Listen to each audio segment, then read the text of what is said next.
In today's presentation, each table will present the final outcome of their chosen topic. This year, we have 5 topics related to 5 different sustainable development goals, namely, goal number 2, zero hunger, number 8, decent work and economic growth, number 11, sustainable cities and communities, and lastly, number 16, peace, justice, and strong institutions. 本日の発表会では、各分科会が設定したトピックの研究成果を発表いたします。本年度は持続可能な開発目標、通称 SDGs の17のゴールに関連した5つのテーマが設定されております。具体的には、目標2の飢餓をゼロに、目標8の働きがいも経済成長も、目標11の住み続けられるまちづくり、そして目標16の平和と公正をすべての人にです。Each table is led by very passionate table chiefs who are motivated to spread awareness and are willing to take initiative in encouraging people to collaborate and make a change. Together with a participant coming from various parts of the world, they all aim at finding solutions to our existing problems with the hope of bringing positive impact to the global society. 各分科会のトピックはテーブルチーフが率いています。彼らはトピックに対する問題意識を広めようとする意欲があり、人々が共同して社会に変革を起こすために分科会を率先してまいりました。世界各地から集まった参加者とともに、社会にポジティブな変化をもたらすことを願いながら、社会課題への解決策を発見することを目指しております。The order of the presentation is from table 1 to 5. And we will have a short break after table 3 presentation. はい、以前ご案内いたしましたように、発表の順番は分科会1から5までとなっております。また、分科会3の発表後、15分程度の休憩時間を設けております。We would now like to begin with table 1. それではまず分科会1からのプレゼンテーションを始めたいと思います。First of all, we will start the presentation from table 1 entitled Political Activism and Participation, Why They Take Part in Politics. Table 1 has been researching ways to increase political participation by focusing on the youth in Japan. Their key focus has been on the education sector and how improvement can be made to raise political awareness, starting from the production of educational curricula that highlights politics. To delve deeper, they have split into 3 trials and have tackled an even more specific topic. The first group took up the urban versus rural divide, digital divide, and gender inequality. The second group took up ethical politics, protests, and global citizen education. Lastly, the third group took up practical involvements, social media, and political literacy. Although abundant, each is concise and has been scrutinized comprehensively by the table. はじめにテーブル1、アクティビズムと政治参加のなぜによる発表をお届けいたします。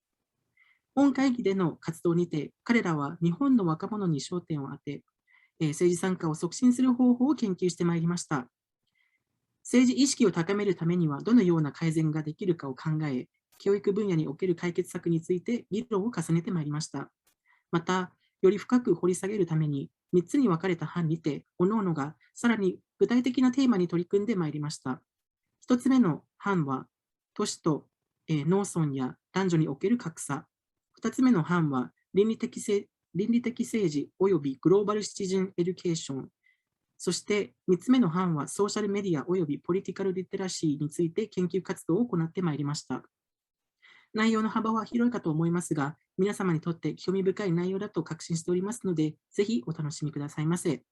それではテーブル1の皆さん、よろしくお願いいたします。Table 1 members, the floor is yours.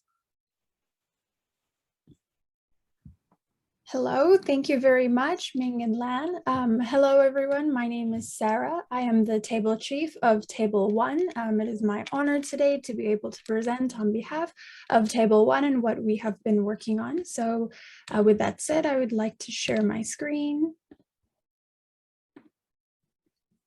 All right. Okay, hopefully everybody can see this. All right, we will get started. So this is Table 1's final forum presentation. So as was mentioned in the introduction, we tackled the topic of political participation, education, meaning that we first started with the wide topic of political participation. However, throughout further research, we've decided to target this specific sector of education to further concise and make sure that our research was well-researched and very deep enough so that we could cover, again, a wide spectrum of topics within the subset of education.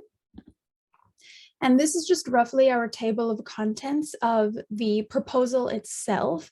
I won't read the whole list, but the main components of our policy proposal is in the middle here, the literature review, findings, and policy proposal. This is the main part of our policy proposal, and this is the part that our table members took part in the most, from research all the way to summarizing and concluding their findings. The policy proposal itself is mentioned in the introduction. We have taken political participation as a very wide topic, and then we took education. So we narrowed that topic a bit and then further narrowed it by splitting our group into three further subsections. The subsections are as follows. The first one is the urban versus rural divide, digital divide, and gender inequality. As you can see, this subsection tackles inequality in general through looking at three case studies and examples that we see most prominent in our societies today. The second subsection, ethical politics, protests, and global citizenship education. As you can see, this one, although three topics are merged into one, this is also one where they all kind of fuse together very well, talks about ethical politics, ethics, and how that plays into our political systems currently, as well as this global citizenship education, which has become more pertinent now more than ever. Lastly, we have subset 3, which is practical involvement, social media, and political literacy. This was a topic that felt, again, especially pertinent now, especially the social media here. We've seen throughout even the course of the past 2 years, especially how social media has greatly impacted how youth members participate in politics and how it's become an extreme platform. Very useful platform where people are able to engage in politics from the comfort of their home. So social media has been a very big topic, and we're very glad we were able to cover it in this third subtopic.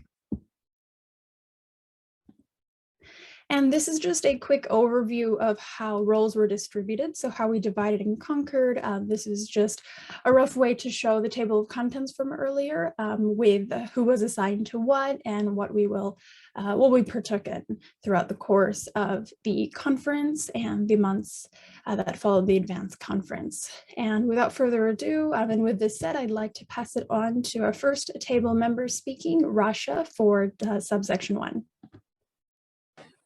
Thank you very much, Sarah. In our policy proposal, we focused on the long-standing issue of urban versus rural, digital divide, and gender inequality in political participation.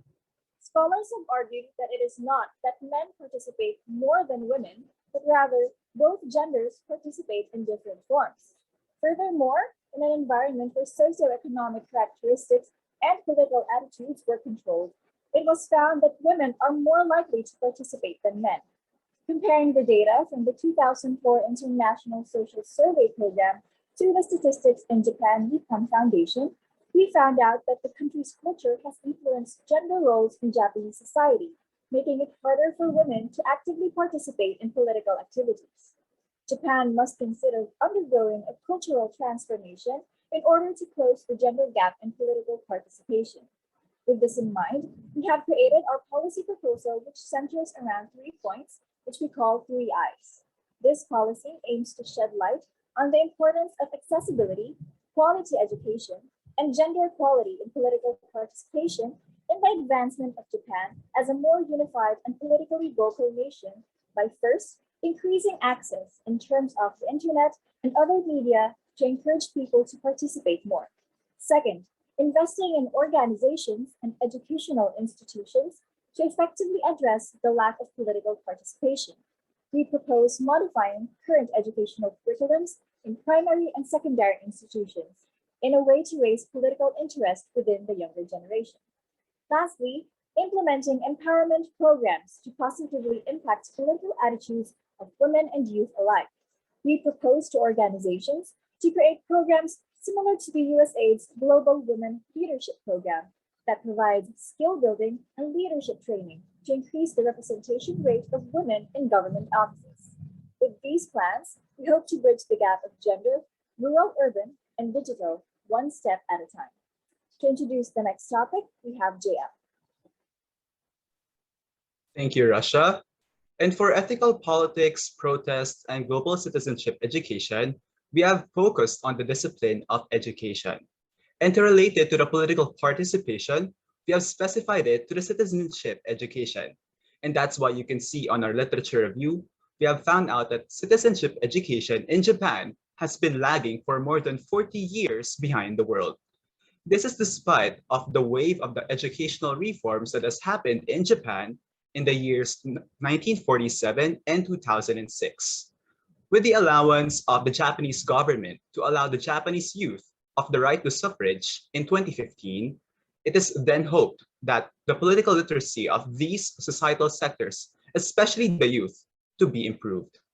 However, it has been concluded in the findings that only 51% and 33% of the Japanese youth were able to vote in the 2016 House of Councilors election and the 2017 Japanese national election. And with the statements that we have gathered from the literature review about the reasons why citizenship education in Japan remains below average, we have found out that educational approach in the country is one huge factor about this issue. To further address this issue, we propose a proposal that will uplift the citizenship education in Japan, which is to be discussed by Maine. Our policy proposal aims to increase political interest and participation through the promotion of global citizenship education in learning ethical politics to optimize the current political subject for high school students in Japan. Our action plans include introducing the globalizing morality, human rights education, and global citizenship education to the existing political subject as mandatory class. Also, to hold public forums of politicians and high school students like the Model Political Conference and other youth forums supported by local governments. Learning civil disobedience in joining peaceful protests.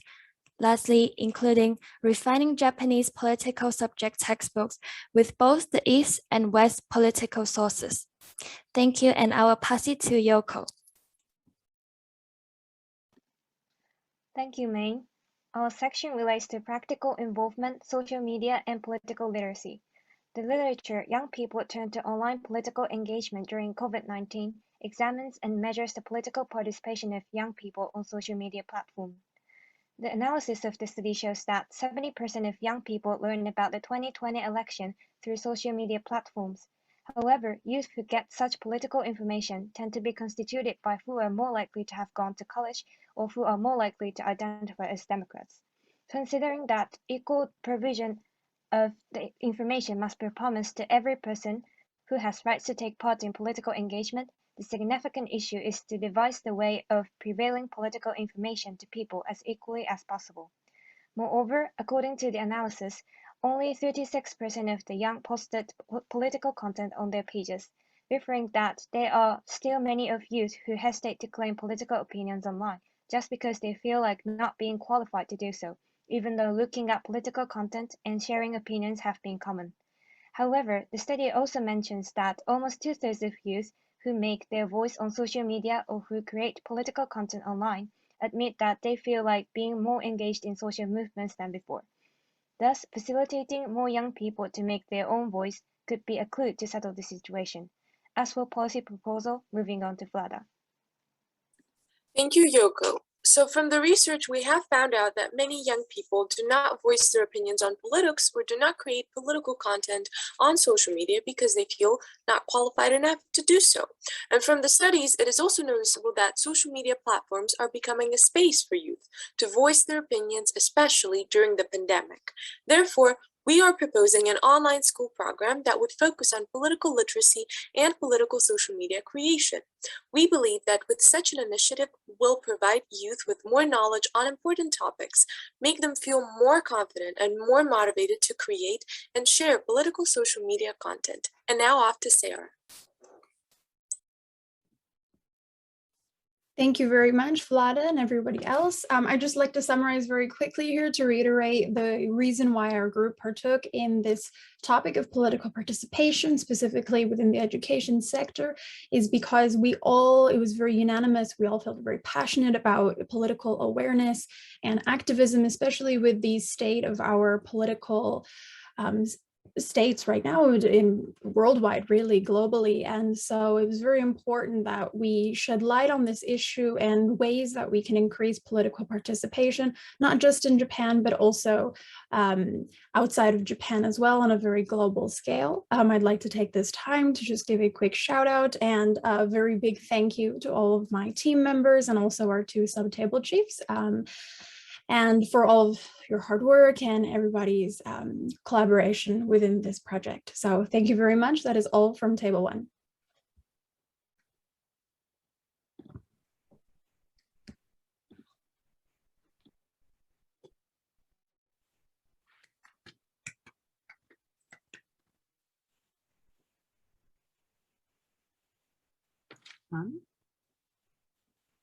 Thank you, Table 1, for your presentation. We have sent the feedback form in the chat, so please take a moment to fill in. 発表ありがとうございました。テーブル1のアンケートを、Zoom のチャットにてお送りいたしましたので、ぜひご協力いただきますようお願いいたします。Furthermore, Table 1 has received the supportive mentorship from Professor Timothy Soul from the School of International Liberal Study, Waseda University. Thank you very much for your tremendous support. なお、テーブル1の活動では、早稲田大学国際教養学部、ティモシー・スール先生より、メンターとしてのお力添えをいただきました。この場を借りて御礼を申し上げます。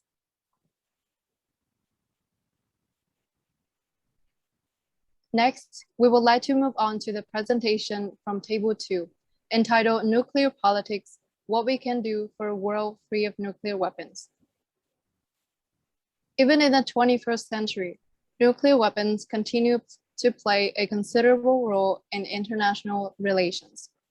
Table 2 has sought ways to rethink the status quo surrounding nuclear weapons on a zero basis. The participants with various backgrounds have joined discussion from India, Vietnam, Taiwan, Brazil, Chile, and Japan. In addition to monthly sessions, they have talked with various professionals in the field, such as a university professor, activist, and former cleanup veteran. As a result, they have produced a policy proposal for the Ministry of Foreign Affairs of Japan. From now on, Table 2 will show you how you think about the issue and what they wish the political entities to do. 次にテーブル2、核の政治、核なき世界のために私たちにできることによる発表をお届けいたします。21世紀の今日においても、核兵器は国際関係の中で非常に重要な役割を担っております。そのような現状を一から考え直す方法をテーブル2は模索してまいりました。インド、ベトナム、台湾、ブラジル、チリ、そして日本から、さまざまなバックグラウンドを持った学生が集まり、議論を行ってまいりました。月例勉強会に加え、大学教授や活動家、除染作業に携わった元米国軍人など、多くの有識者からお話を伺うこともできました。その集大成として作成したのが、日本国外務省に向けた政策提言です。本日の発表を通して、若者が核問題に対してどう考えているのか、政府にどのような行動をとってほしいのか、肌で感じていただけたら幸いです。それではテーブル2の皆さん、よろしくお願いいたします。Table 2, the floor is yours. Yes, thank you to our excellent MCs. And yes, my name is Shinsaku Takikawa, the chief of Table 2 on nuclear politics, what we can do for a world free of nuclear weapons. We have produced a policy proposal toward the Ministry of Foreign Affairs of Japan as a final outcome of our activities. I'm honored to present this proposal today, together with Mr. Bensel and Lin. Our policy proposal begins with an introduction part, introducing the structure of this proposal. We firstly provide some context related to nuclear weapons in the world. Next, we define the target area and problems to be addressed. Followingly, we make a proposal on what actions we use when the Japan MOFA to take. We also suggest two topics, disposal and colonialism, to be discussed at this institution.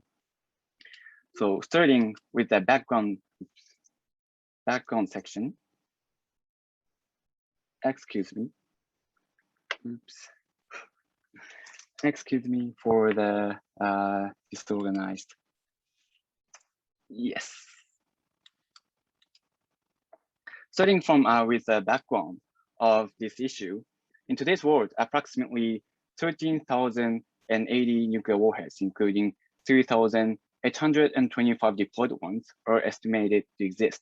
In order to address this situation, the international community has enacted a lot of treaties as listed on the slide. Besides, nuclear weapon-free zones play a significant role in the discussions of nuclear disarmament. Bringing the focus onto a more specific region that includes Japan, the Asia Pacific has several organizations that address nuclear weapons issues, such as ASEAN+3, APEC, the Council for Security Cooperation in the Asia Pacific, CSCAP, Six-Party Talks, and the Ulaanbaatar Dialogue. However, we argue that Japan and neighboring countries seem not ready to even discuss the issues of nuclear weapons because the region lacks a regional institution for conflict resolution that can be seen in other regions of the world. In addition, the existing institutions mentioned earlier are not attended by the countries sacrificed for nuclear testing, such as Marshall Islands, as perpetual members. So they could lack perspectives of populations most affected by nuclear weapons. In a report, the Japanese government actually recognizes the need for promotion of nuclear non-proliferation and disarmament in the context of regional security. However, this situation, lacking a regional platform for dialogue, could be a hindrance to the realization of such plans. In order to address these issues, we propose establishing a complete regional mechanism for the resolution of security and nuclear issues between countries. Let me explain the steps toward this goal and limitations of this strategy. First, the regional mechanism will include the entire Asia-Pacific region. This is because this area includes 4 nuclear weapon-free zones, which will contribute to adding perspectives on denuclearization. The precedents could include the Organization of American States, OAS, and the Council of Europe, COE. The platform should be dedicated to promoting regional good faith and thus creating the sense of secureness in the region and diplomatic channels for emergency calls. We believe that this strategy will result in extending perspectives toward the nuclear big picture.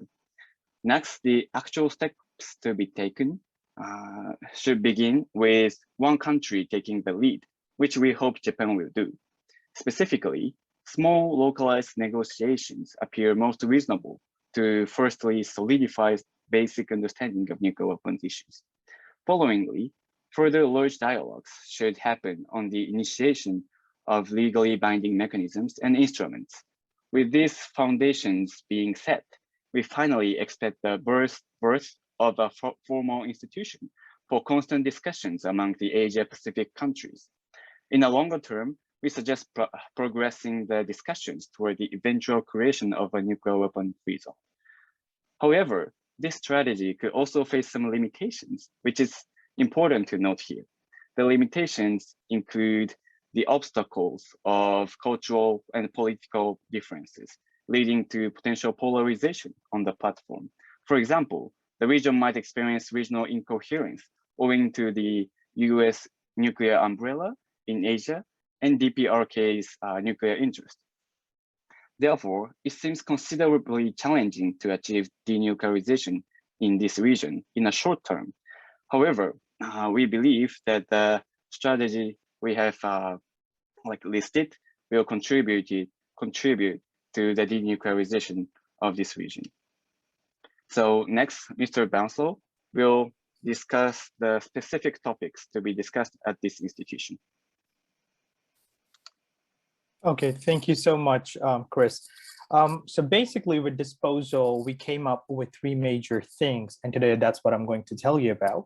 One is the limitation of NPT, the Nuclear Proliferation Treaty itself. So 4 out of 9 nuclear states have not signed the treaty so far, and it actually turns out to be a major hindrance in limitizing the total cooperation towards disarmament. And this is one of the reasons what we felt could actually be dealt with if we could have a little bit more cooperation between the nuclear states, and if they agree to go for denuclearization or at least disposal or abide by the NPT combined or as collective. So getting to our second point, limitations in technology of disposal of nuclear materials. So we came up with these two major things amongst the limitations within the technology. The technology so far for disposal of nuclear materials has not been developed so much. And the two major things that usually nuclear states do when they dispose of nuclear weapons is to turn plutonium into MOX fuel. The process of doing that is actually adding uranium to plutonium that makes it MOX fuel, and the burning of this MOX fuel in nuclear reactors is called actinide burning. This is one of the processes which has been deemed a little bit more environmental friendly and long-term sustainable. However, the other method that most of the countries so far have been doing is burial, where you just simply dig a hole in the ground about 70 to 80 meters down, and you just put down the nuclear materials, cover it with a crater, but it actually comes with a risk, which is what I'm going to talk about. So burial process itself is very expensive. It cost the United States of upwards of $60 billion. It took them about 40 to 60 years on an estimate to see these nuclear materials getting disposed within the environment. And we see risk of Marshall Islands again, with the ruined islands and the craters leaking within the oceans. And that is why we feel that burial itself can be very dangerous for the environment. And that is why we have come up with what can actually be the future of disposal in the third point, and what can be the pragmatic alternative. So of course, we know with the limited technology, the only alternative we have at this moment is actinide burning. That means we will have to find a way where we can burn that much fuel. Well, the problem is that even with the NPT in 51 years, we've seen there is a drastic fall in the total number of nuclear weapons. However, the quantity of plutonium that is left after decomposing or decommissioning these weapons still remains. And that is why we need other friendly countries to come up and to use the plutonium as MOX fuel and burn it into their nuclear reactors, for which we feel that countries with resources and technologies can cooperate towards developing more cost-effective and environment-friendly disposal practices, firstly, and secondly, they can come up together. For example, countries like Japan, which do not possess any nuclear weapons, however, have an expertise in civil nuclear technology, should work towards developing and constructing nuclear power plants in developing countries which are energy hungry or which do not have adequate resources for energy, but still are developing economies and can use nuclear power plants for that use. And third, coming to efforts towards making the transportation and use of MX fuel as safe as possible to avoid preventable disasters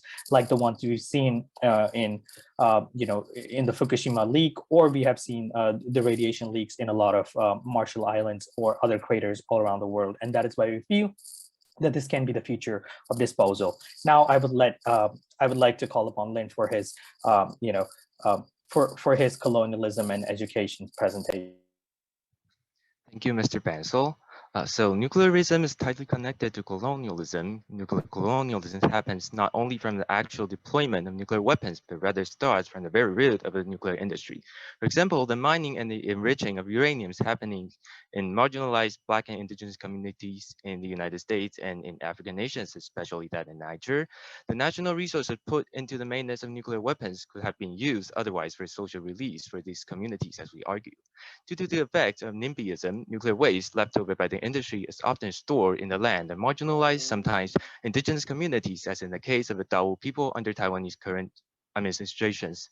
Most importantly, the testing of nuclear weapons significantly impacted the indigenous communities around the Asia-Pacific region. United States, for example, tested 67 nuclear weapons in the Marshall Islands, causing the removal of Marshallese people from their ancestral land, an intergenerational health problem that is even still around today. Next page, please.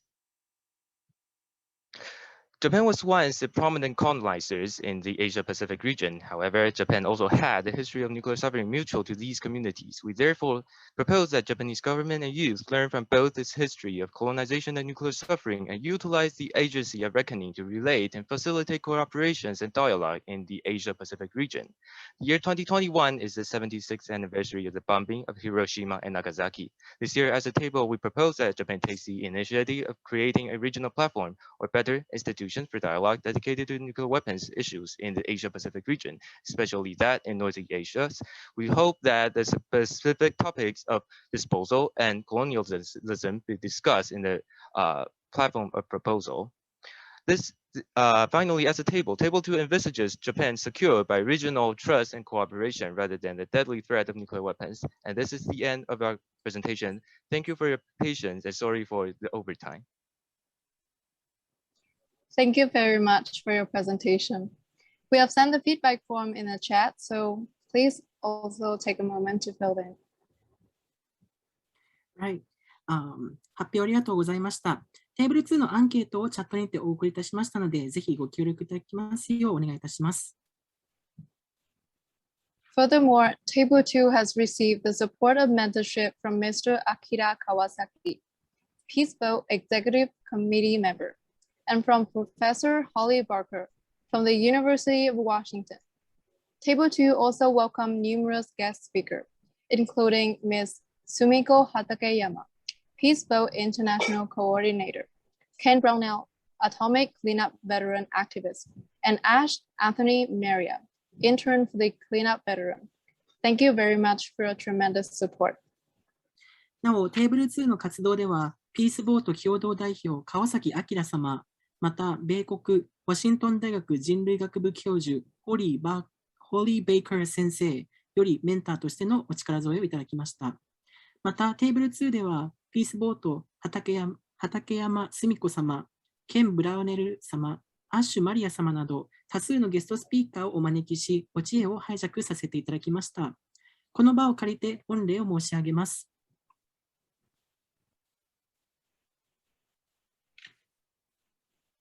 Next, we will move on to the presentation from Table 3, entitled Food Security, How the Global Government Should Sustainably Feed 8 Billion.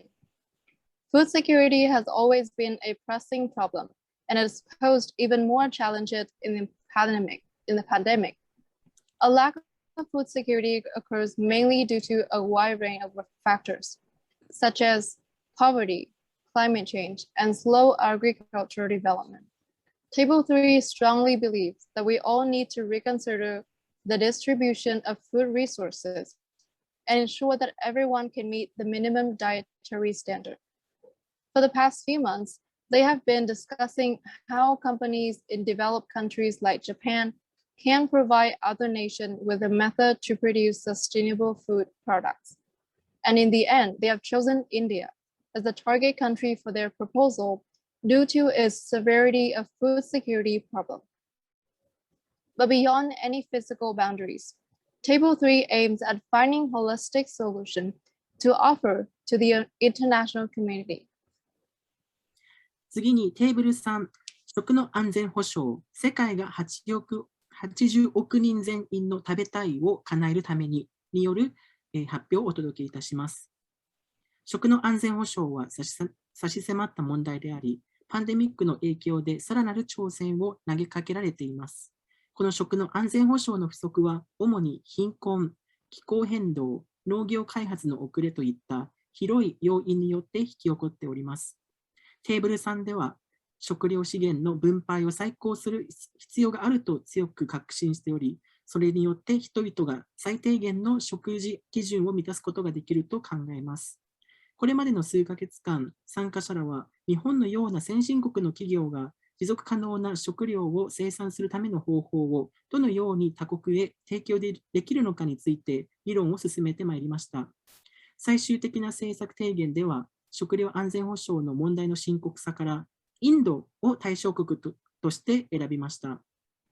彼らは物理的な境界を越えた解決策を見つけることを一つの目的と掲げています。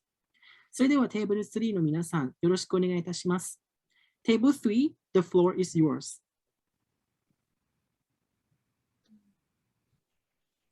All right, so food security is a gigantic issue which requires a wide range of aspects considered. Therefore, it will demand not only the effort by the state, but international solidarity. Our policy proposal deals with 3 viewpoints of food security: production level, supply chain, and culture.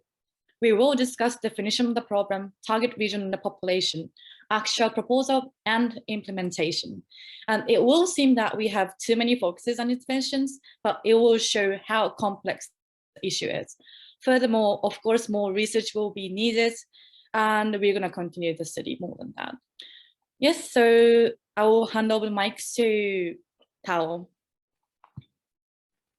Okay, thank you, Minori. So I am from group 1 of table 3, and I'm going to talk about the effect of water shortage on food security in India and how we're going to approach it. First, I'm going to talk about the definitions of the problem.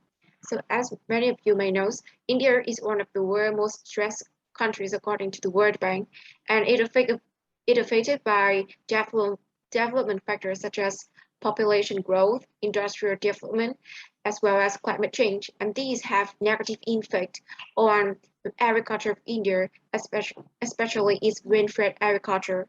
So next, I'm going to talk about our focus case study, Rajasthan.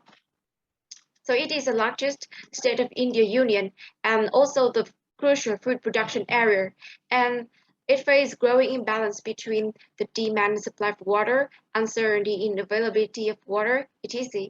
And also the rain-fed agriculture in Rajasthan is dependent on the monsoon, which is not only unpredictable, but also lasts for a really short period.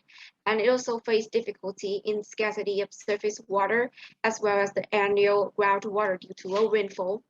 So after this, I'm going to talk about the target populations. So according to many our research, we know that the farmers in Rajasthan have faced a lot of crops damage due to the monsoon or the drought. So, however, the government compensation was not enough for them. Therefore, they have to abandon their fields to migrate to cities in search of their works. Therefore, our policy proposal target is the farmers in Rajasthan who suffer from crop damage and financial burden due to water problems in their agriculture. So in the next part, we're going to talk about how we're going to approach this problem. And I gave this part to my teammates, Saki. Thank you, Tao. In order to solve farmers' water shortage, we suggest 2 technologies. The one, a new irrigation system called Blue Diffuser, and the second one is a service called Aqua Agro. Blue Diffuser is a new sustainable irrigation system. Setting a small equipment, it can save rainfall water and send them directly into each plant roots. Compared with drip irrigation, it can save water usage into quarter and boost the productivity into 5 times. Aqua Agro is a service that provides farmers a real-time data of full necessity information. It has already proved that farmer can save 50% water and costs and can grow up to 35 more crops. And the point next is how we will make these ideas work. As for implementation, we suggest to install Bird Diffuser from bottom-up approach and Aqua Agro from top-down approach. Bird Diffuser are installed from venture capital getting invested, and after setting an appropriate return system, we start testing from small farmers. On the other hand, Aqua Agro needs lots of state's data, so we ask support to the largest agro company in India that government has 80% of its stock. Utilizing data with company's influence, we make an app and advertisements with the company's products. So this is how we implement our ideas. And this is the end of our water shortage group. And the next part is about gender equality and education. So I will pass mic to the members of group 2. Okay, hi everyone, good evening. So for the culture part, let's have a quick glance on our definition of the problem, which we break down into two main points, which is gender inequality and negative circulation with education. According to the World Economic Forum's Global Gender Gap Report 2021, India is one of the worst gender inequality countries, as gender equality is rooted in Indian history and society. Its gender inequality has severely affected women's and children's food insecurity. In this situation, women and girls tend not to get enough food and nutrients, and it may lead to a vicious cycle which undernourished mother will inevitably give birth to undernourished babies. Secondly, is the negative circulation between food insecurity and education. According to the American Youth Policy Forum, food insecure children and teenagers have been shown to miss school more frequently. This may lead to the lack of knowledge about family planning, inability to work enough to earn money, and inability to eat and nourish themselves adequately. Next, our group members, Warren and Hikaru, will give us a further example and explanation on these problems. Let's have a better understanding and enjoy the presentation. Pass to Warren.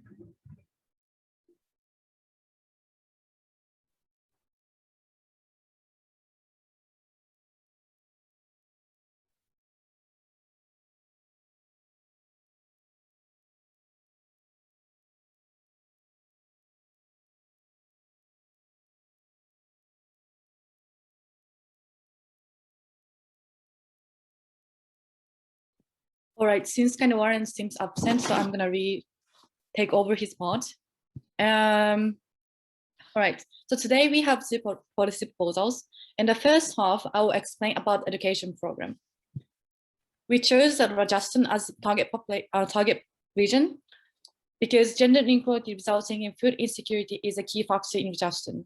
Rajasthan is a suitable location for this program. We set the most underprivileged girls socially and financially in the rural community as the main target groups. This will be implemented for 7 to 8 years under sponsorship by JICA, and thereafter can be sustained by the local governments. Through this series of efforts, we will obtain a number of benefits. For the girls, they will eventually acquire agricultural skills and gain financial capability. For JICA and Ministry of Education, consequently, they will reduce the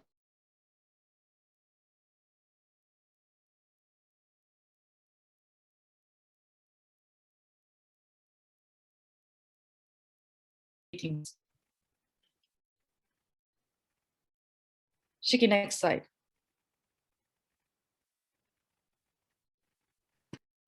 Next, I will explain about home gardening. First, we focus on Delhi, the capital of India, and the targets are farmers and families. This proposed method uses a video recording of the procedure and cultivation kits. There are 3 main benefits of doing this proposal. First, acquiring and using their knowledge of how to grow vegetables. Next, saving costs and getting enough food. Finally, improving the economic power of women and girls in families and communities. And that's all for our team's presentation. Next, please.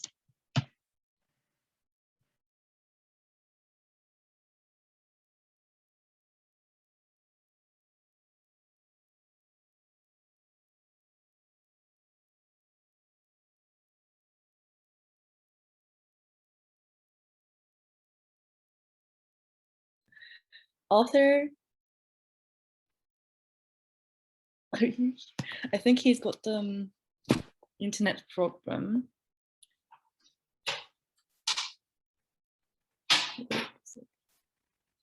Kazushi, can you take over his part maybe? Okay. I'm my internet. Sorry, I had a problem. Okay, So I'm sorry, everybody. Now we're gonna talk about the supply chain and some problems that we found in India. Next, please.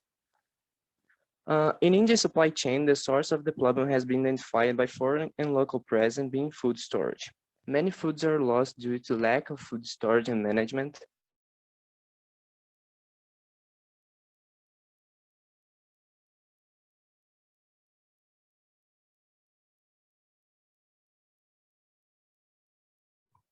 maybe also have some troubles, so I will do presentation and in this section we explain what is the problem in supply chain, and the problem is in storage process. Next slide, please. And then and it is in response, the government is increasing storage capacity and charging distribution strategies and using technologies. However, there are problems with these approaches. So next slide, please.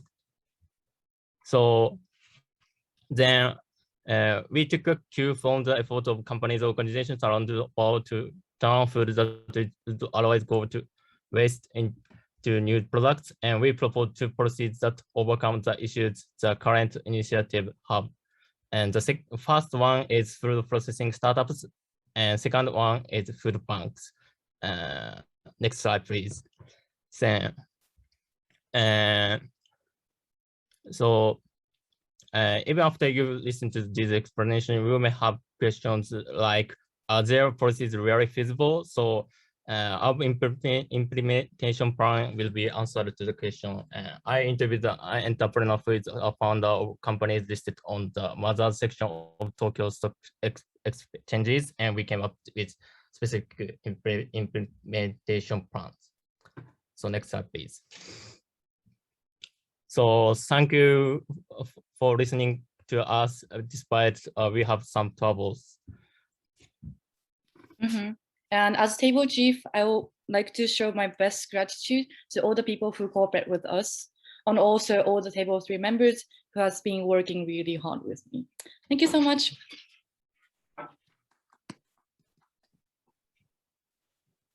Thank you, table 3, for your presentation. And we're very sorry for the problem with the internet connection. And once again, we'd like to ask all of you to fill in the feedback form that we have sent in chat. Thank you.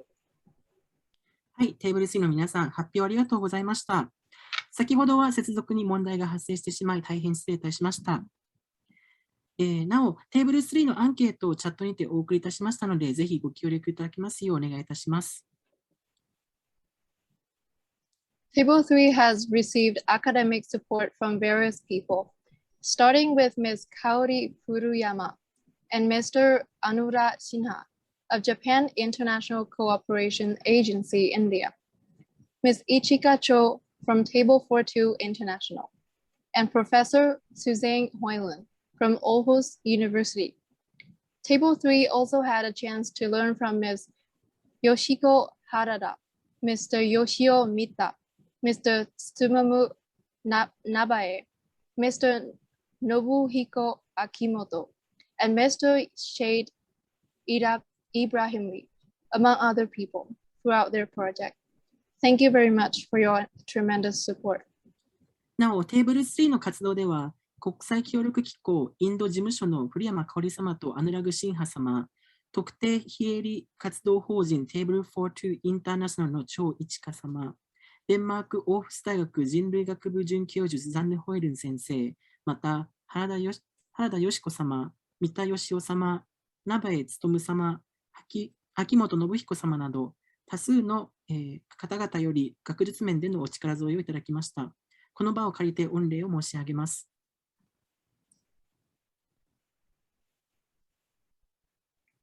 So before we move to our next presentation, we will have a short break and would like to share a video from our sponsor with you. ただいまより15分程度の休憩の時間を設定させていただきます。障害担当よりお知らせがございます。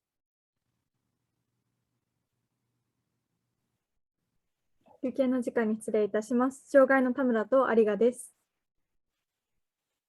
Hi, we are now and Yuka from External Affairs for ISC67. ここで第67回国際学生会議にご協賛いただいた株式会社 X 都市研究所様によるご登壇発表のビデオを放映させていただきます。どうぞご覧ください。During this time, we will show the video of the presentation by X Research Institute Limited, one of the companies which sponsored this conference. Please have a look at. Thank you.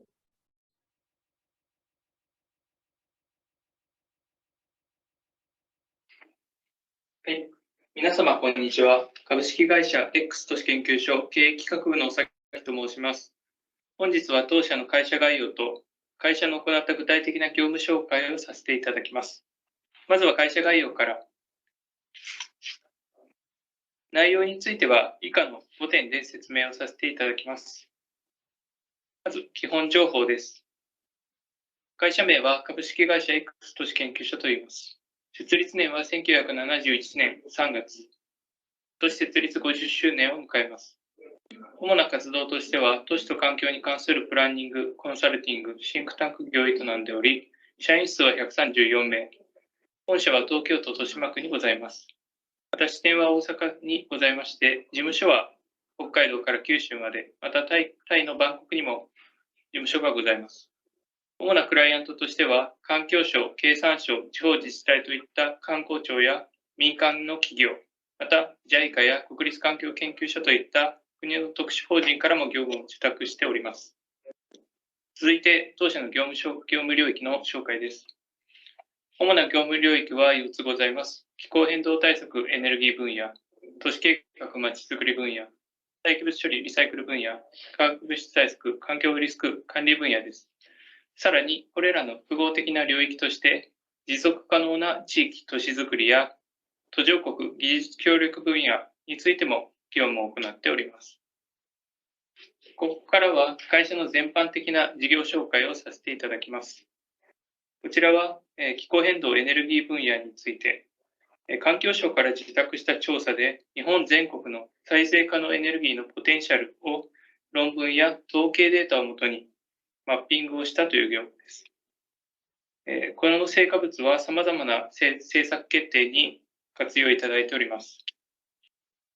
続きまして、都市計画まちづくり分野です。これは10年後、20年後のまちづくりを市民の方と協力して、計画した都市計画マスタープラン作成の事例です。続いてこちらは廃棄物処理・リサイクル分野で、大雨により発生した災害廃棄物の処理に関して、現地に入って処理計画を立てて、処理の進行管理を行ったという事例です。また昨今話題の海洋プラスチックや途上国における廃棄物処理方法の改善業務も行っております。以上の業務を通じ、当社は脱炭素社会の実現、持続可能な社会の構築を目指しております。最後に、業績については、2020年コロナ禍でも順調に売上利益を伸ばしております。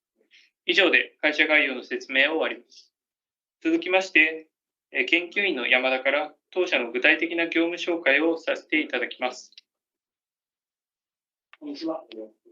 サステイナビリティデザイン事業本部地域エネルギー戦略チームの山田と申します。SDGs の観点から見たまちづくりとして、当社が政策をご支援させていただいている富山市さんの事例をご紹介させていただきたいと思います。このような内容でお話をさせていただきます。まずは地域の概況についてお話をさせていただきます。富山市は富山県の中央部に位置する人口約41万人の県庁所在都市であり、医薬品や機械、電子部品等を中心としたものづくり産業が盛んな日本海側有数の中核都市として発展してきました。日本では珍しい LRT が走っている都市でもあり、医薬品産業に特徴を持っています。人口減少、少子高齢社会が進行する中、富山市は日本全国、世界の都市が抱える地域課題をトータルで内包し、その先進的な取り組みは多くの都市の課題の解決、普及につながる地方都市モデルとなっています。富山市の抱える問題の一つは人口減少、少子高齢社会の到来です。富山市の人口は増加傾向でありましたが、近年減少に転じています。また、少子化の影響により年少人口と生産年齢人口が減少する一方、高齢人口は増加し、今後高齢化の一層の進展が予想されます。また、市街地の低密度化の問題もあります。人口集中地区の面積は拡大している一方で、同地区の人口密度は減少の傾向を示しています。また、自動車への過度な依存による公共交通の衰退にも直面しています。こうした課題を抱える富山市では、公共交通を軸とした拠点集中型のコンパクトな街づくりを進めており、LRT ネットワークの形成等により、徒歩圏の街の魅力を高め、市内各地に拠点を形成し、公共交通でそれをつなぐ構造であるお団子と串の都市構造を目指して、緩やかに居住者を誘導する取り組みを進めています。また、歩くライフスタイル戦略を策定し、歩いて暮らせる街づくりも進めています。富山市は国際連合サステナブルエナジーフォーオール、エネルギー効率改善都市、米国ロックフェラー財団100のレジリエントシティへの選定、さらには G7 富山環境大臣会合の開催地として選定されるなど、海外からも高い評価を受けています。国内においても環境モデル都市、環境未来都市等に選定され、都市が抱える地方都市として果たすべき役割、一層大きくなっています。富山市は2018年9月に経済、社会、環境の分野をめぐる広範な課題に統合的に取り組む地方自治体として、国の SDGs 未来都市に選定されました。富山市では SDGs 未来都市計画において、経済価値、社会価値、環境価値の3つの価値を設定し、環境モデル都市、環境未来都市の取り組みを3つの価値の統合による都市創造のスパイラルアップの視点から発展させ、SDGs 未来都市コンパクトシティ戦略による持続可能な付加価値創造都市の実現を目指しています。富山市の SDGs 推進に関する取り組みは、都市の形、市民生活、エネルギー、産業、都市地域の5つの分野で実施されています。ここからは具体的な取り組み事例についてご紹介をさせていただきます。富山市は製薬産業が盛んであると申し上げましたが、薬用健康作物の栽培も行っています。生産管理地域における農業の振興等を目指し、富山市ではエゴマ6次産業化を推進しています。エゴマ生産の過程で耕作放棄地や温泉熱を活用することで、地球環境への負荷を減らし、製造面でもエゴマの葉、茎、種、すべての無駄をなくして活用して商品開発を行っています。またこうしたエゴマなど健康薬用作物を含め農業の活性化を進めるためにはスマート化の推進が必要です。富山市では従事者の高齢化等による担い手不足の問題を抱える農林水産業全般の成長産業化に向けてエゴマの6次産業化の推進にとどまらず AI、ICT、ロボット技術等の先端技術の活用による省力化、高品質生産を実現するためスマート機器の導入を推進しています。エネルギー分野については、富山市では2017年に政府&環境モデル外交を官民連携で整備しています。富山市ではここで得たノウハウ、知見等を活用して地域に展開することとしています。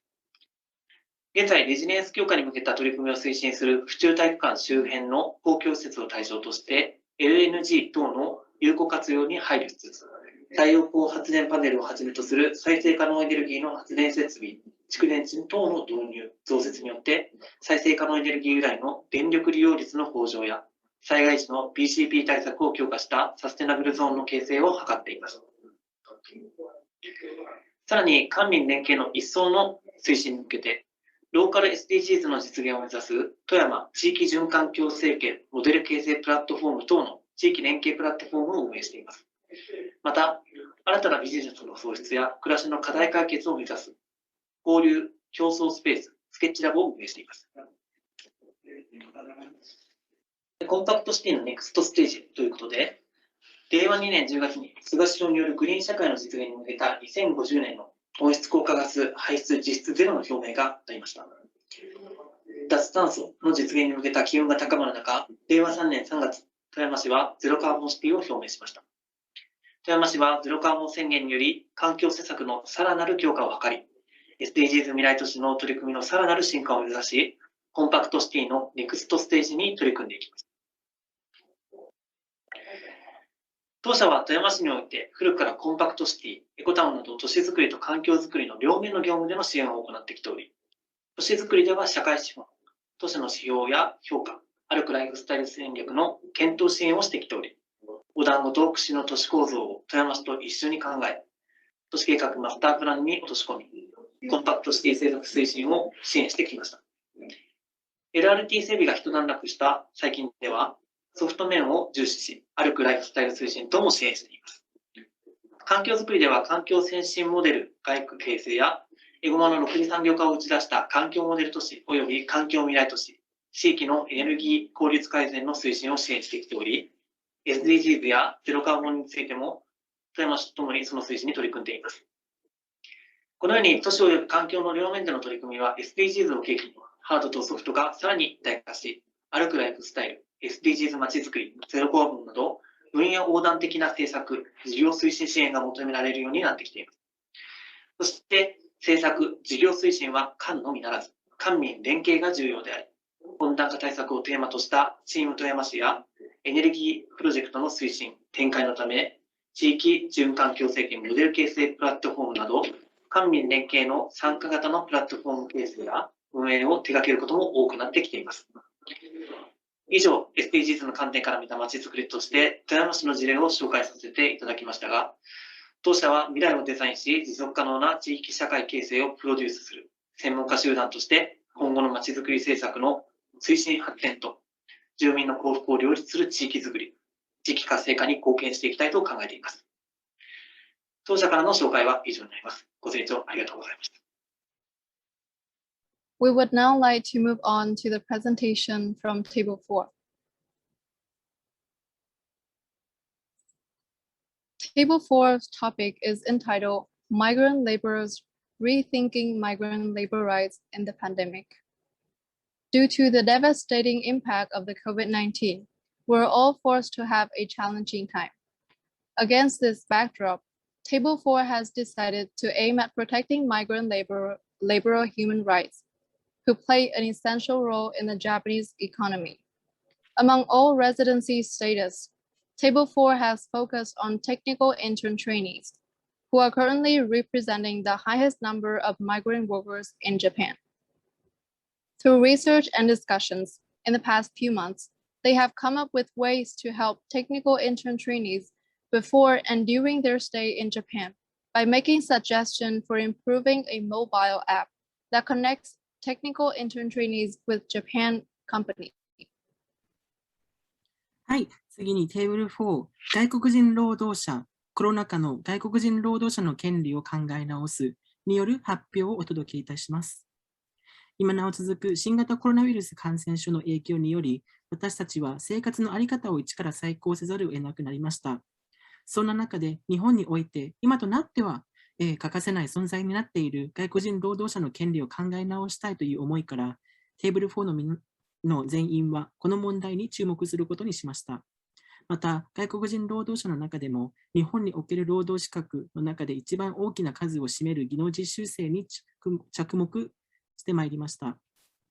本会議での研究と議論を通じて、彼らは技能実習生が日本でより快適な生活を送られるように、技能実習生と日本企業をつなぐモバイルアプリの改善に焦点を当て、技能実習生の生活に役立つ方法を考え出し、最終成果物の作成に努めてまいりました。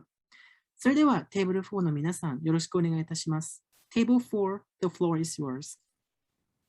Okay, thank you, Elang and Min. Then I would like to share the screen. Okay, I hope you can see the screen.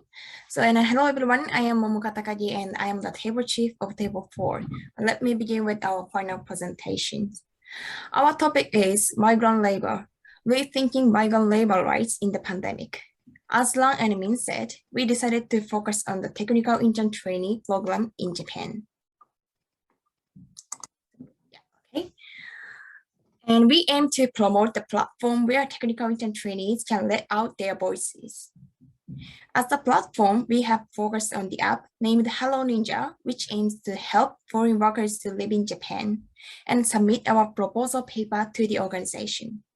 Next, I will explain the contents of the paper. Here is the contents of the proposal paper. Today, we will go into the detail of the main proposal, additional proposal, and how to realize our proposal parts, and explain each section's contents briefly. In the introduction part, there are 3 contents: what is ISC, background and purpose, and the contents of the paper. So to find out what problems that the technical intern trainees are actually facing, we conducted an interview survey as primary data and literature survey from past research. In particular, we conduct an in-person interview with 4 technical intern trainees from Thailand, currently in their second year in Japan. The interview was conducted in Thai based on questions about their workplace and the system of the PIT program. Please go next slide. So specifically, this interview found that there were very few conversations with Japanese co-workers in the workplace. Under the circumstance, they couldn't expect their language skills to improve or have opportunities to solve daily questions instantly in their workplace. In addition, COVID-19 accelerated their anxiety about achieving their goals within the period of the program. From this interview, it became clear that this communication in the workplace makes them feel more anxious and insecure about their future. Please next slide. In the research of the literature, we found a lot of issues surrounding TRTs, such as low wages, overtime work, debt issue, human rights abuses, and so on. Among these issues, we focused on the language problem and deceptive recruitment problem. First, even though the TRT program requires to Japanese language lectures, it's not enough for TRTs to acquire the Japanese communication skills. Also, the lack of language ability makes it difficult for them to ask help from others, even when they experience abuses at workplaces. Another problem is the deceptive recruitment problem. According to the lead, most of the trainees answered they were not provided accurate information regarding their jobs, working hours, wage levels before came to Japan. One of the examples of this deceptive recruitment problem is a 24-year-old Vietnamese testifies that even though he was to learn the skills in engineering and construction, he ended up doing the contamination job in the area near the nuclear plant at Fukushima Prefecture, where was the site of 2011 earthquake and nuclear meltdown. From these two findings, we found that the lack of language skills and the system in which TIT cannot get accurate information are problematic. Next, please. Regarding our main proposal, we decided to focus on improving Hello Ninja app by adding to the app the network system of the other interns. The system includes the chatting system and the Japanese language assistance system. This system is a platform to connect past, current, as well as future TITs. The aim is to provide the interns with a network to help each other, especially new interns who have just come to Japan. Moreover, as we mentioned in our literature findings, one of the biggest problems for TITs is language barrier. So we will help them to improve their language proficiency by conducting meetings for TIT to exchange languages through the network system.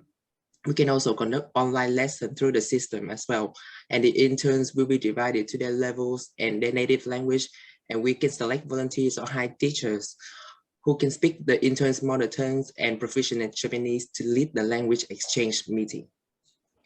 A good thing that will happen by including network system are to improve languages, create opportunities to talk with people more easily, and get up-to-date information. One of the limitations for TITs is that they don't have free time so much and they have financial problems such as debts and sending money to their families. Because of COVID-19, it's much harder to remove their concerns due to lack of communication. Also, it will prevent the problem of disappearance of TITs, which is one of the big issues. We hope these functions help TITs.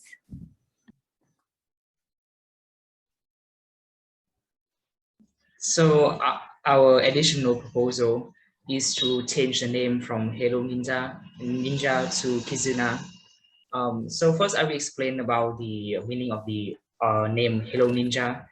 In the past, Ninja is the protector of a community who we work in secret to collect information and see if there's any trouble and report it to the authority.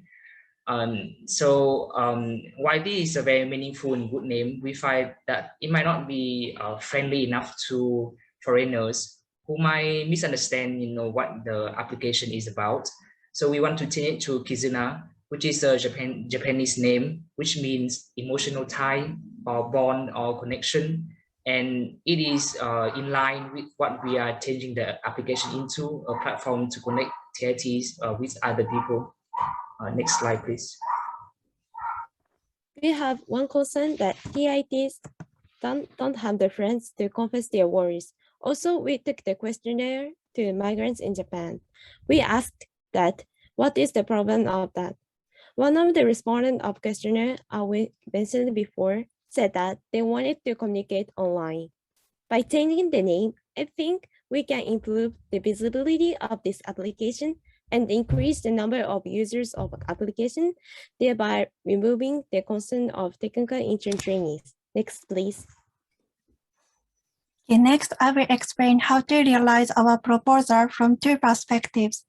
The first is about money making.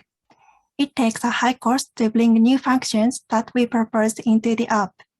Therefore, we plan to cover this additional cost by in-app advertisement. By posting advertisement of companies or organizations that support TITs, not only will the app be monetized, but it will also be a comprehensive site where TITs can obtain various support information. In addition, we also plan to get financial support from the government or local government. Since the government is providing financial support to private organizations that support TITs, if we add new functions to the app and it becomes more practical, we will be able to apply for the subsidy system. The second is about promotion of the app. In order to get more users and support more TITs, we need to promote this app widely. Therefore, we plan to collaborate with other organizations which aim to protect and help TITs and ask the organization to advertise the app on their official homepage. In addition, we also plan to promote the app at the Japanese language schools which TITs are attending and on the social media pages which provide information to TITs and has a large number of followers. Next, please. Okay, thank you all. And as a conclusion, we reviewed the contents of this paper briefly. Through this paper, we highlighted the importance of the platform and human relationships.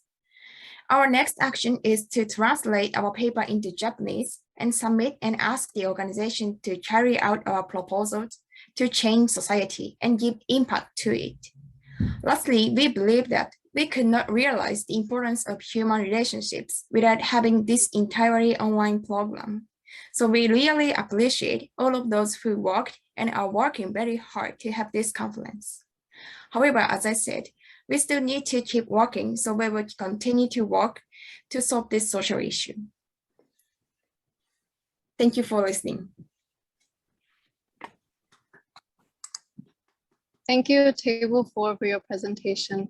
We have sent the feedback form in the chat, so please take a moment to fill in.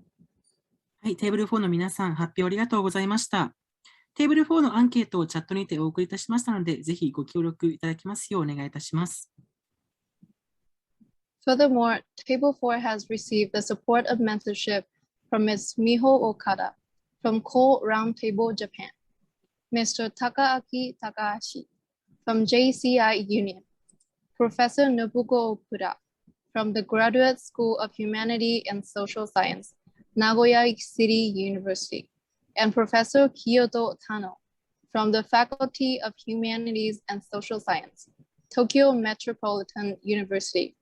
Furthermore, Table 4 has also had an opportunity to interview 4 technical trainees from Thailand. Thank you very much for your tremendous support.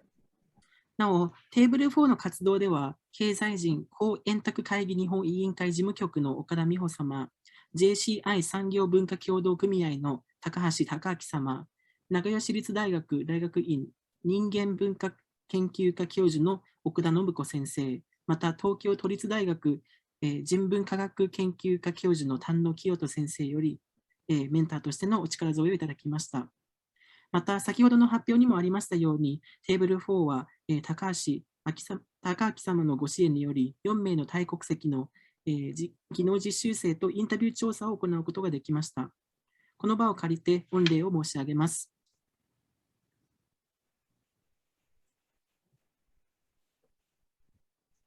Lastly, we would like to move on to the presentation from Table 5, entitled Participatory Urban Planning, Developing Inclusivity in the Globalized Cities. For this topic, Table 5 aims at democratizing public space use by incorporating civilian participation in the urban development process. It is estimated by the WHO that about 7 billion people are going to live in city by 2050. A high concentration of humans per given amount of space can pose an array of problems, from hard issues such as increased demand for housing, water, sanitation, healthcare, and educational needs that a city could not sustainably meet long-term. They aim to analyze the most important resource a city has to offer, the human experience itself. This final product is their 4-month-long journey, which hopes that people's participation will refocus a city to be truly for people and by people. 最後にテーブル5参加型都市計画グローバル都市における全主体者参加可能な開発による発表をお届けいたします。テーブル5は都市開発のプロセスに市民の参加をより柔軟に取り入れることで、それに暮らす人々にとって有意義な公共空間の利用を目的としています。世界保健機関は2050年に約70億人が都市に住むようになると推定しております。一定の面積に人間が集中することで、住宅、水、衛生、医療、教育などの需要が増大し、都市が長期的に持続できないという問題が発生します。人口が集中することで、さまざまな問題が発生する都市に関する問題を解決するために、最も重要な資源である私たち人間のアクティビティそのものというのに着目し、分析を行ってまいりました。このプレゼンテーションは真の意味で人々のために人々によって都市が再構築されることを期待した彼らの4ヶ月に及ぶ長い旅の成果でございます。ぜひお楽しみくださいませ。それではテーブル5の皆さんよろしくお願いいたします。Table 5 members, the floor is yours. Okay, thank you, Lan and Ming. Hi everybody, my name is Lan and I will be opening our table presentation with the agenda with the following scope. Introduction, aim, 3 case studies, thematic analysis, recommendation, and conclusion. Next, I will introduce the topic of urban migration and its issues. Most people want to live in the cities. In fact, half the global populations currently reside in urban areas. Better access to healthcare, education, economic opportunities, and such are reasons to justify urban migrations as citizens amass in ever-growing cities. However, bigger cities do not equate better living conditions. Environmental degradations, derelict spaces, social challenges such as inequalities and social exclusion, and lack of green infrastructures are forcing people to seriously consider urban planning as a tool to rearrange available space and organize future constructions, to make cities and human, inclusive, safe, resilient, and sustainable as a part of UN's 11 Sustainable Development Goals. In the context of contemporary urban planning, 2 questions are usually asked: how to connect people and public space, and how much should people be involved in the planning process of placemaking? These 2 questions sum up 2 main topics of our table paper, which are placemaking, defined as intention of creating public spaces that promote people's health, happiness, and well-being, and participatory urban planning that emphasizes on civilian participation. Next, Diana will talk about our table's aim. Hello everyone, my name is Diana and I'm happy to present the aims of the paper, which are: first, to shed light on the situation of public involvement regarding placemaking in Japan, Indonesia, and UK, providing analytical data about the pros and cons of the status quo in these countries.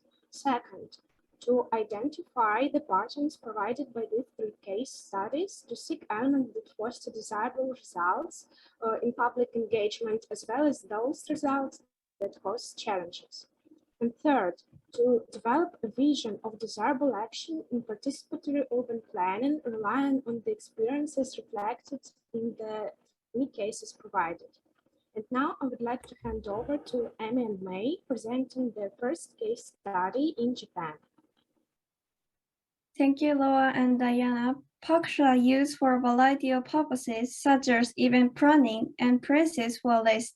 In this section, I will talk about placemaking in parks, using Yokohama Dobutsu-Mori Parks as an example. The first adventure in the park is the first park in Yokohama City to adopt Park PFI. This is a new system established to increase the convenience of park users and is attracting attention as a new method for development and operation of urban parks, utilizing the vitality of the private sector. One of the citizen-led activities is an organization called the Creation and the Voice of the Woods. This citizens groups conducts park path maintenance and nature classes with the aim of increasing communication among citizens through their activities.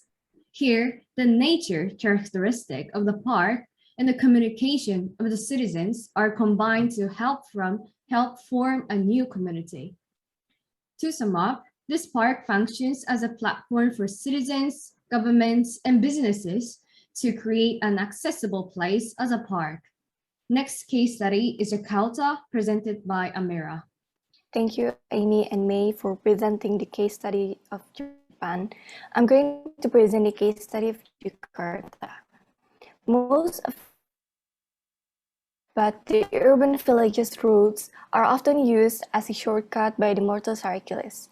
ITDP Indonesia, seeing this as the urban mobility system potentials, then started a community-driven initiative called Kampung Kota Bersama. The outcome of this initiative is to transform urban villages in Jakarta to be more cyclist and pedestrian-friendly to enhance the linkage for comfort and social abilities. This initiative created new facilities and installations to improve urban mobilization systems while enhancing the residents' environment. Since this initiative involves various bodies and organizations, the solutions and the inputs that are proposed are rightly targeted to the issues and actually solve the occurring problems.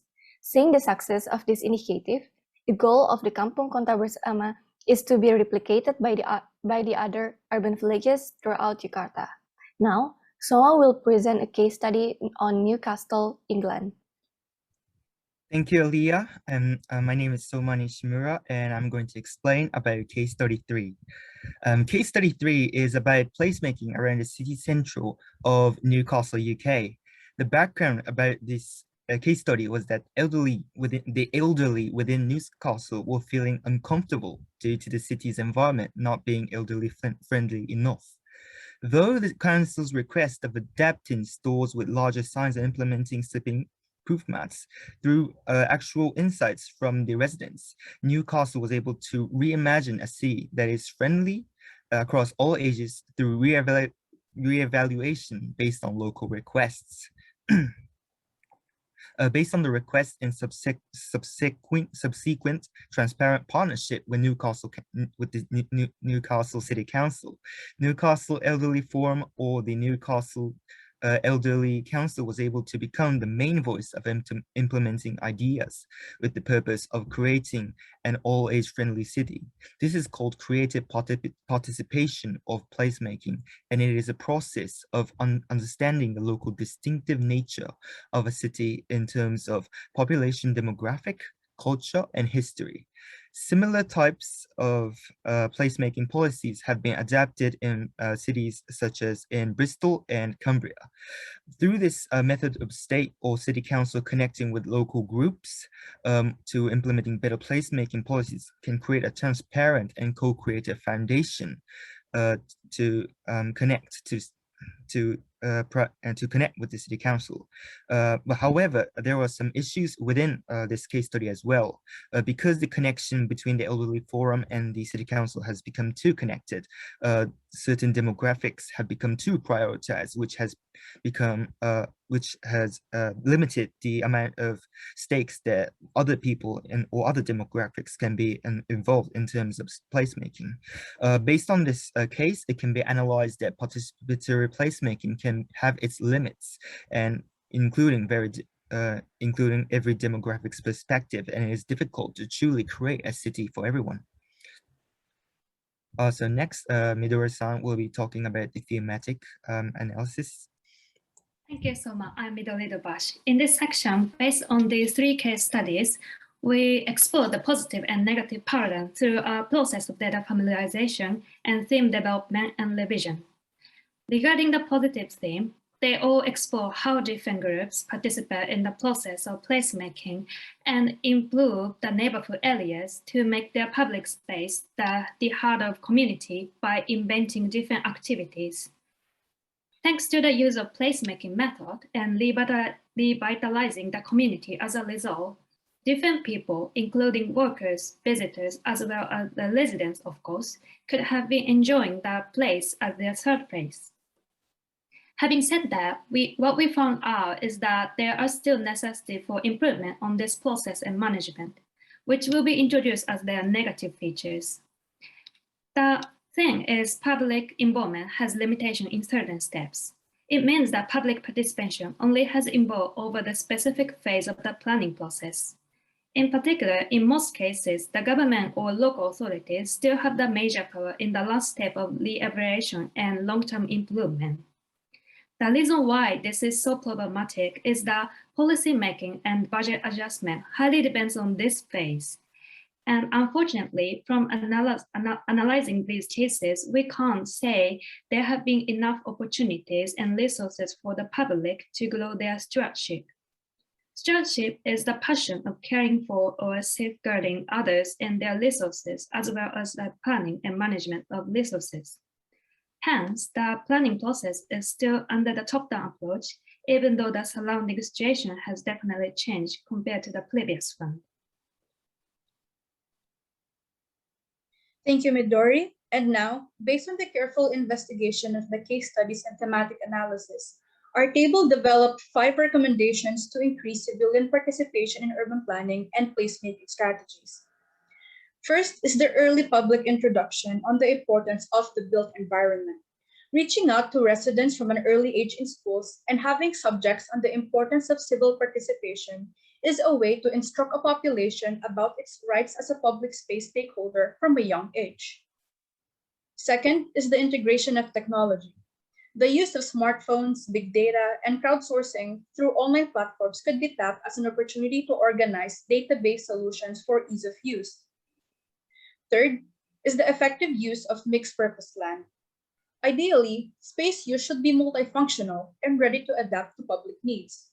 A place's design, materials, and equipment should be flexible so that when the initial goal of the place is not working, it is still available for further renovations and additions. Fourth is the stimulation of cultural events. The presence of cultural events is one of the most focused pillars of placemaking. These cultural events adds to a place's so-called character because it enables inhabitants of a place to express their identities in a public setting that encourages interaction between demographics. And lastly is the equality of human resources. Professionals both in academia and governments should be equally spread out in projects to avoid favoring one area of urban planning over the other. Having a healthily distributed body of experts across different policy implementations can help in reducing inequality of resources such as funding, talent, and opportunity. These are our recommendations, and Soa will now be concluding our presentation. Thank you, Patricia. And I will be now concluding this presentation. So return to the purpose why we did this research. We analyzed this because we did this research because we want to analyze the potentials of participatory placemaking. Through analysis of 3 case studies from various cities from around the world, we concluded that yes, participatory placemaking could connect residents' needs to make a resident-central urban structure. However, as Midori-san has mentioned, the fixed steps in placemaking have limitations on how much the residents have a say in placemaking overall, wherein our recommendation sections aims to limit these negative themes. With the COVID pandemic affecting our society today, participatory placemaking can be even more limited considering the unpredictable changes in urban needs and societal issues that urban residents face today. It is important to acknowledge the change in urban needs due to the pandemic and analyze both the changes in residents' needs and the local authorities or government's needs within the pandemic. As participatory urban planning's popularity in practice increases, trends remain hopeful that more and more cities globally are starting to implement placemaking strategies in their development to improve an overall welfare of its citizens, both in theory and practice. To end our presentation, a quote by one of the most influential urban planners in the modern world, Tai Kei-lo, muses that put a city together, you must know what are its spare parts and how to assemble it. It must be user-friendly, must work beautifully, and it must be attractive. We hope that the next generation will experience more human-centric cities as they grow up. Thank you very much for listening today. And if any inquiries, please enter them in the Google form and we will be happy to address them later on the Q&A. Thank you very much for your attention. Thank you for your presentation. We have sent the feedback form in the chat, so please take a moment to fill in. はい、テーブル5の皆さん、発表ありがとうございました。テーブル5のアンケートをチャットにてお送りいたしましたので、ぜひご協力いただきますようお願いいたします。Furthermore, Table 5 has received the supportive mentorship from Dr. Heide Imai from Faculty of Intercultural Communication, Central University. Table 5 also welcomed Ms. Joeline Marty, a PhD candidate from the Faculty of Urban Engineering, the University of Tokyo, as a guest speaker. Moreover, Table 5 also received cooperation from PortCityVenturi.org and Placemaking X. Thank you very much for your tremendous support. なお、テーブル5の活動では、専修大学国際コミュニケーション学部准教授の今井楓先生よりメンターとしてのお力添えをいただきました。また、テーブル5では、ジョエリン・マーティ様をゲストスピーカーとしてお招きし、お知恵を拝借させていただきました。さらに、パーシティ・パートリー・ドット・オーガナイゼーション様と、プレイスメイキング X 様からも多大なるお力添えをいただきました。この場を借りて御礼を申し上げます。